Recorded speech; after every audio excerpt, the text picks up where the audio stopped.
our bears. And it looks like Lucky Bear, our 8-year-old male, knows it's 1 o'clock. I'm not too sure the other two bears do, but Lucky knows it's 1 o'clock, and Lucky is toward the food shed for our PTZ camera driver. Lucky was waiting. Lucky hasn't been up too long. He woke up just a little bit ago, and he was ready to come on down and visit you folks.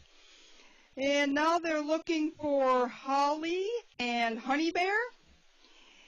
And our folks down there, our volunteers and our curator are, I believe, calling Holly. And I think Honey Bear is in the window den. Well, since 11 o'clock, things have gotten a little warmer here. And here comes Honey Bear out of the window den. And we're still calling for Holly Bear. You know, she's picking up a trait like Lucky, always late for the party. And we have a surprise for Holly, and I certainly hope she shows up. We have some corn on the cob for her. If she shows up, we want to do a taste test. And Lucky's moving kind of quick, and I'm not really sure what that was about. But he went to his favorite place. He went to the scale. He was shaking his head. I missed that. I was looking at Honey. And Sharon's just giving Lucky a little scratch to calm him down. He moved from the food shed over to the scale, and I don't know why. But he's a happy guy. That's one of his favorite places to eat, is the scale. And the scale, obviously, is a place where we weigh our bears. And Lucky Bear enjoys eating on the scale as well. Well, while we're waiting for Holly, here comes Holly from the rock den. PTZ driver, she's coming to the right of the rock den. And here comes the taste test. Well, we're going to see. Lucky's moving in. He's going to see there's 2 corn on the cobs there. Holly's investigating the corn on the cob. Lucky's investigating the tube. PTZ driver, they're both toward the food shed. They are getting along just fine. They're only about 4 or 5 feet from each other. And Holly is really smelling that corn on the cob. And now she's looking at the other corn on the cob. She's smelling it. She's pawing it. I can't think that she's opening her mouth. She rejected the second corn on the cob. Now she's back at the tube. And both her and Lucky are sharing a tube. Well, what is in the tube and what is Bear Enrichment? Well, they're both at each end of the tube. It is a PVC pipe with holes in it. It's got some dried cranberries. It's got some what we call trail mix. And it's not really the trail mix that you get in the store. It's homemade trail mix made out of a dog chow, a salmon-based dog chow, which is very similar to a bear chow. It's got some cranberries in it. Some various nuts are pretty much the 3 or 4 ingredients. And it looks like the corn on the cob, the 2 ears of corn on the cob, one with the husk and one without the husk, are laying there. Lucky has taken over Holly's tube. She let him. And Holly is moving away. Well, let's talk about our 3 bears while we're watching. I'll start to the far left with Honey Bear, our cinnamon phase brown bear. She is a black bear, only she's a different color. She's as much of a black bear as the other bears you see out front, and she's technically called a cinnamon phase black bear. I know most people think black bears are black, but they can come in cinnamon, blue-gray, white, blonde, and of course black. She's our 19-year-old female and has never had cubs by her own choosing, and she is still intact. She demonstrates some qualities or traits that black bears have in the wild, and that is she likes to be alone, she's solitary, and is really not interested in people, nor not really necessarily the other bears as well. She likes to have a personal space of about 30 feet between her and a bear, and if she doesn't get that, she vocalizes to the bear getting too close to her.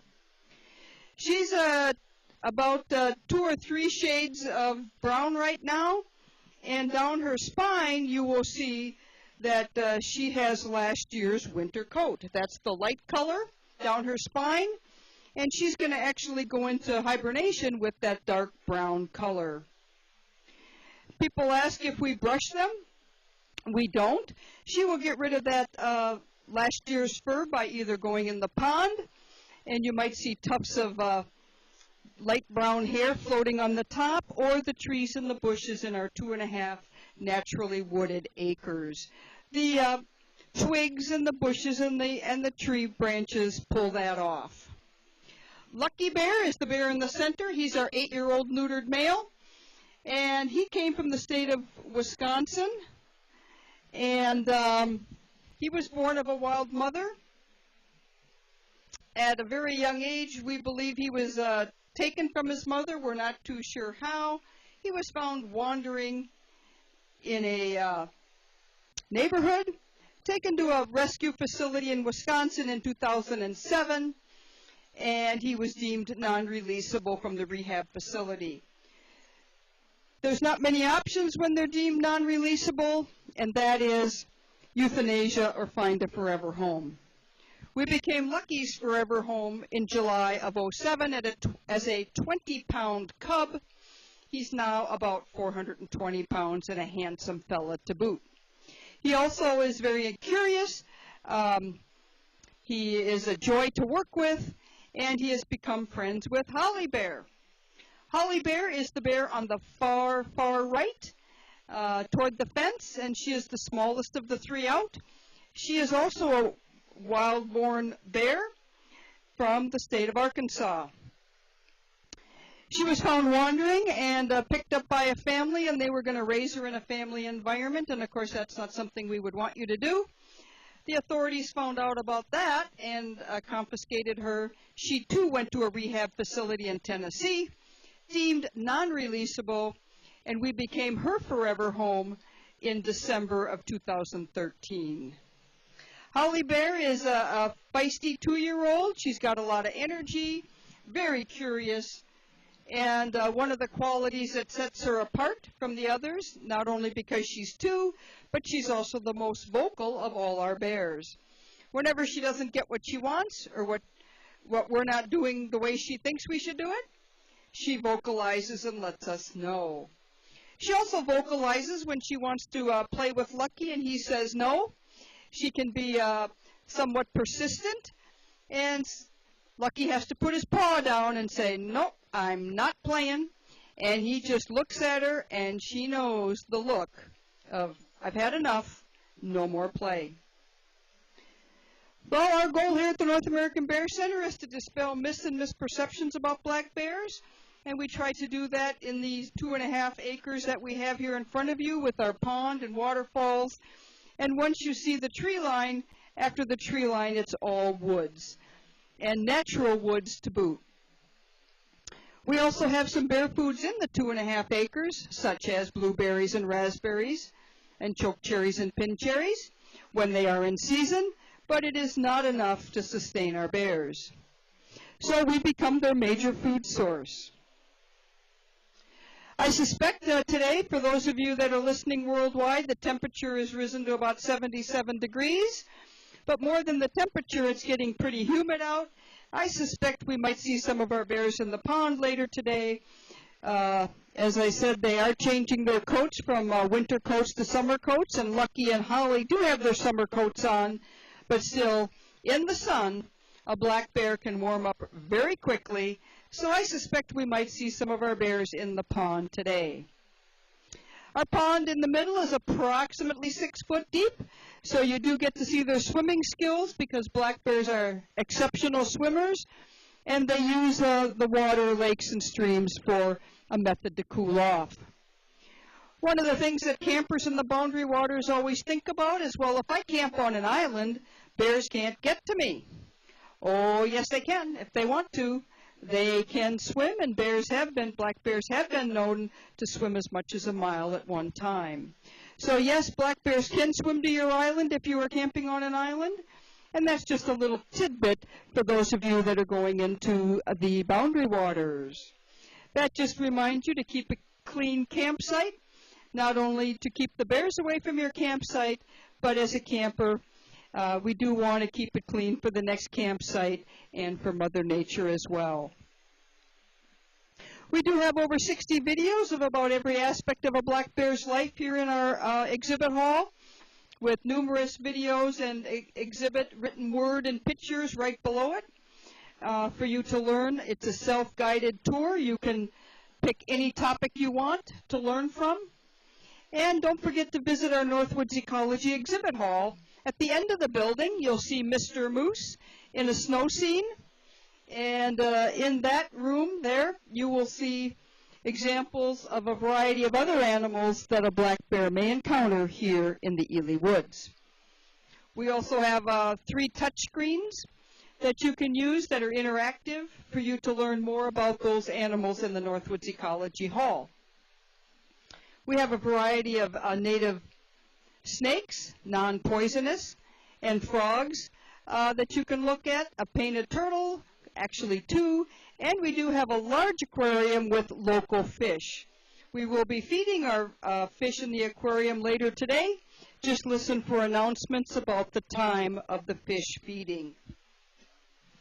If you're interested in additional wildlife opportunities, you might want to visit the International Wolf Center, located approximately 2.5 to 3 miles from the Bear Center at the other end of downtown Ely. They have 4 captive wolves, a pack of wolves where they have daily programs and give you additional information about their wolves. In the Ely area, just as a note, you are in bear country and you are in wolf country. What are the chances of seeing a bear and a wolf in the woods? Well, probably not real great, because in both cases they are pretty quiet. And if you watch our bears here in the 2.5 acres here, you probably are not going to hear them, and they can be hard to see when they're in the vegetation. If you feel like going to the movies today, you might want to go to our theater. It has 2 fabulous BBC documentaries, each 1 hour long, and they start at the quarter after the hour. One, it talks about the research going on here at the in the Ely Tower area, and the other one focuses on the lives of 3 cubs and their first year of life here in the Ely area. Thank you very much for visiting the North American Bear Center today. And our taste test for our bears about do they like corn on the cob? Well, my guess is the answer is no. So we'll try another taste test tomorrow at the 11 o'clock program, and you'll just have to listen in for what we're going to taste test tomorrow on Monday. Our next broadcast will be at 4 o'clock. It'll be a worldwide podcast again, and at the 4 o'clock time, it is dinner time for our bears. Thank you very much for coming to the Bear Center today, and if you keep your wristbands on, it is a day pass. So you feel free to go to the Ely area for a little lunch, cup of coffee, or maybe some other additional shopping.